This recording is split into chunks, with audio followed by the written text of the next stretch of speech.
Hello, everybody, comrades and friends. It's my pleasure to talk to you this evening. I'm sorry for being late because I had some problems in communication and the links. But now we are here. On behalf of my people, on behalf of PFLP, Popular Front for Liberation of Palestine, I'm here to talk to you to talk about the 6 months of genocide against our people in Gaza. I know that you follow up and you know what's going on. I'm here to hear you also, not only me talking to you, but I will speak in brief. What's happening now in Gaza, it's not a war, it's genocide. Genocide means in international law, killing people without any excuse, just killing them.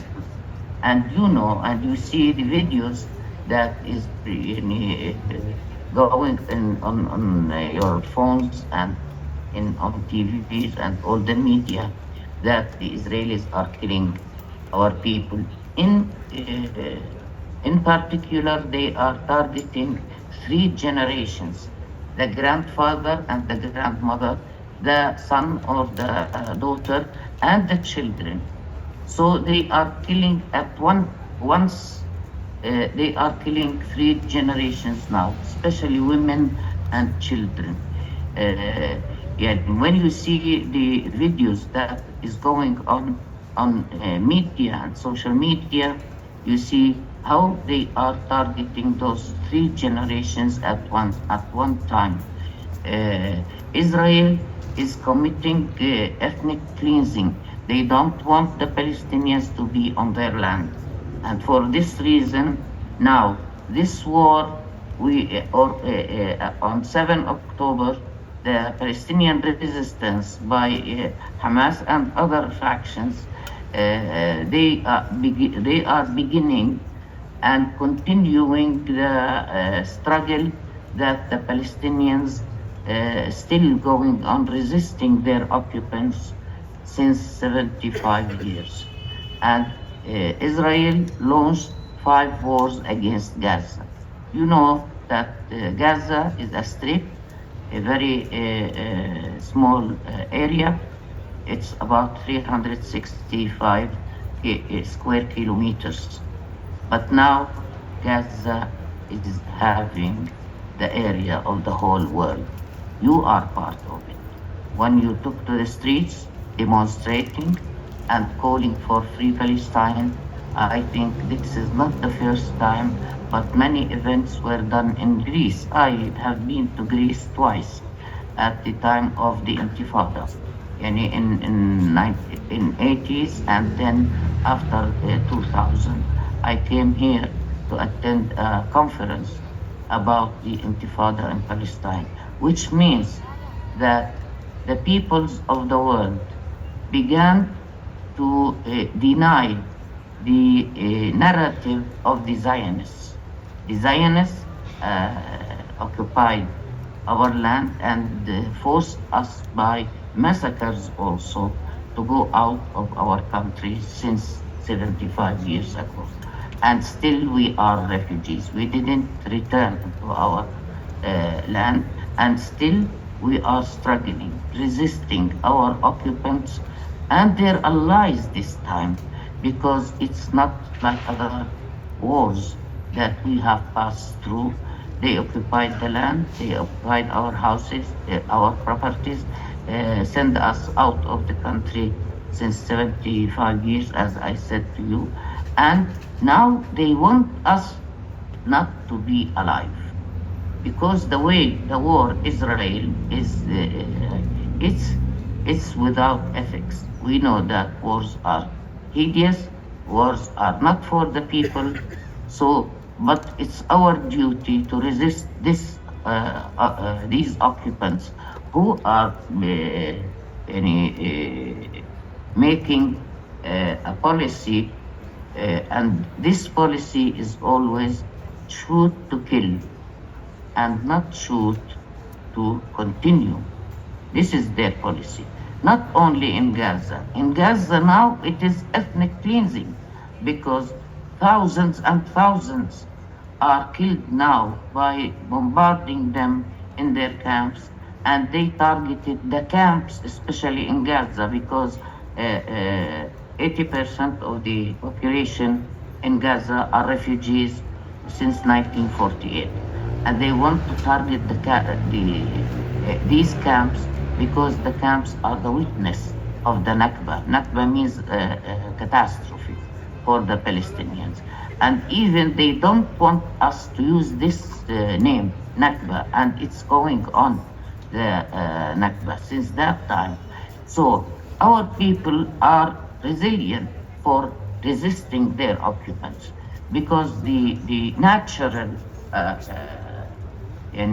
equation, where there is occupation, there is resistance. And this is from history. Not only we are not the ones who created the resistance. We have armed struggle. We have other means of how to deal with this state. That is a state of apartheid. Even the people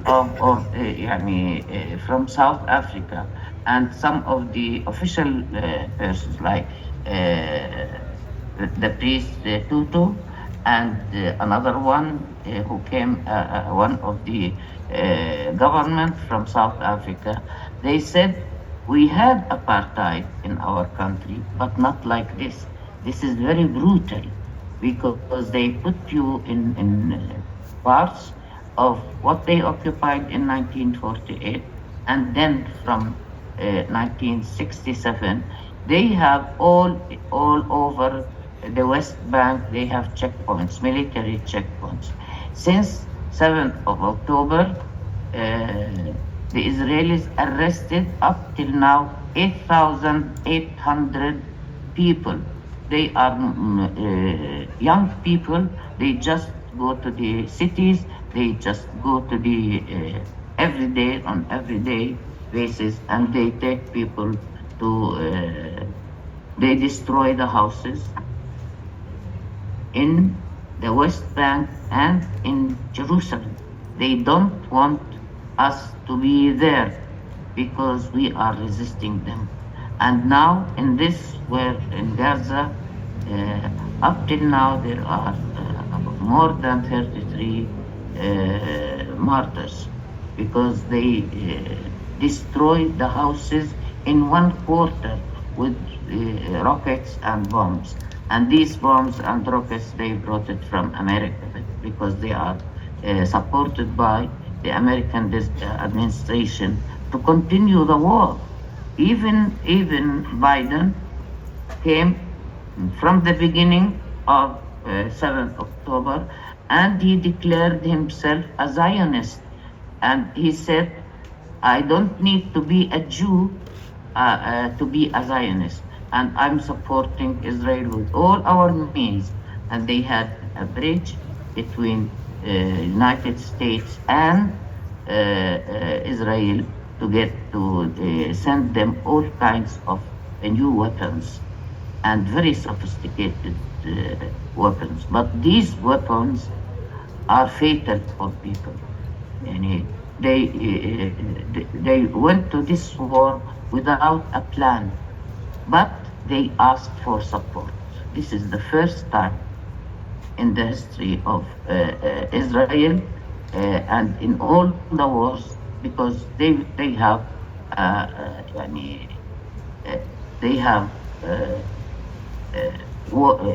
weapons, and they also produce weapons, but they also bring from other allies, especially the United States administration.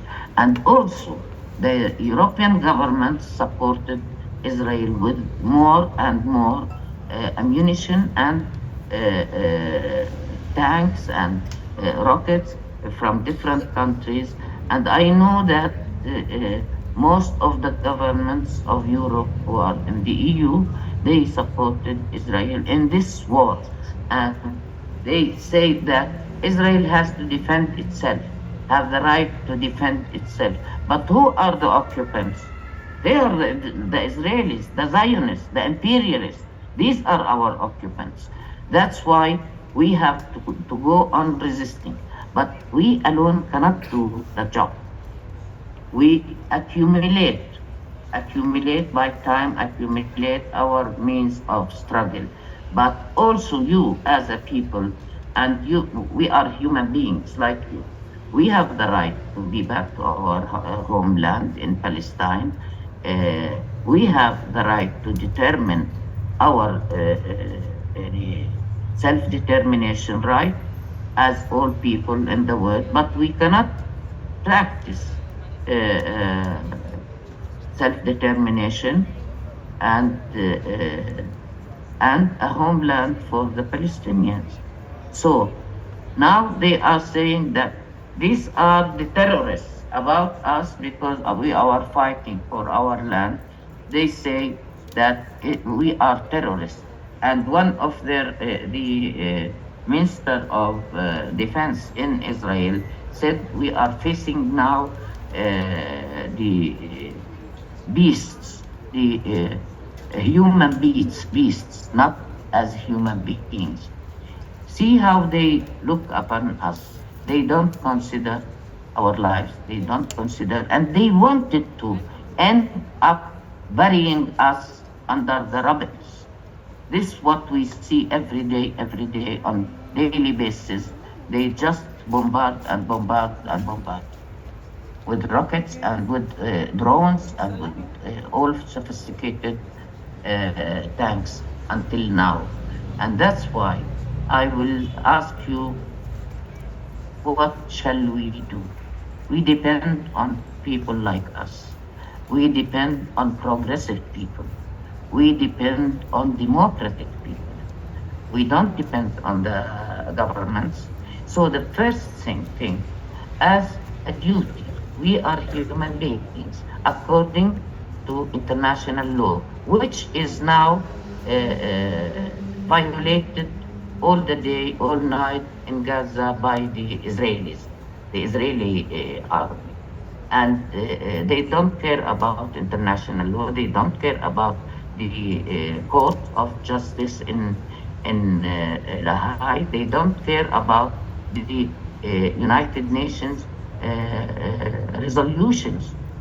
Even we have a resolution in the United Nations in 194 that calls the Israel to accept the Palestinians to go back to their homeland and properties. And Israel did not abide by this resolution. Then more and more resolutions for our interest, for our people, but Israel considers itself above international law. And you have seen now what's going on in the Hague. They until now they are studying whether it is genocide or not. How many people should die? How many children should die? How many women should die? So that the court will say that it is genocide. We believe that this is genocide. We have a lot of wounded, and they have no. Israel attacked all hospitals. There is only now one small hospital working in Gaza, because they don't want also not to find the medication and treatment. Imagine in all laws, in all wars of the world, Israel is not allowed to target hospitals. Then they let our people go out from their homes because they are afraid now to be targeted as if it is an army living there. They are killing our people on simply that way. They are implementing the policy shoot to kill, but not only to shoot, to shoot, but also to bombard, to attack people while they are in their houses by bombs, and very sophisticated bombs. Because when they target a house, all the houses around are also under rabbil, come under rabbil. I don't know what if you have seen what happened in Shifa hospital, and this is the biggest one in Gaza. They burned it 2 times. They went on under an excuse that Hamas is there, and there was no Hamas, no nothing. They took arrested the medical team with doctors and the other employers in that hospital. Now this hospital is turned from bill, and nobody can, even the children who were in incubators, they were killed. Even the people who stayed in that hospital, the wounded, they were killed because they put the hospital, the building on fire, and they killed the people by fire. This is Israel. That's why we are calling upon you to stand with us against this massacre.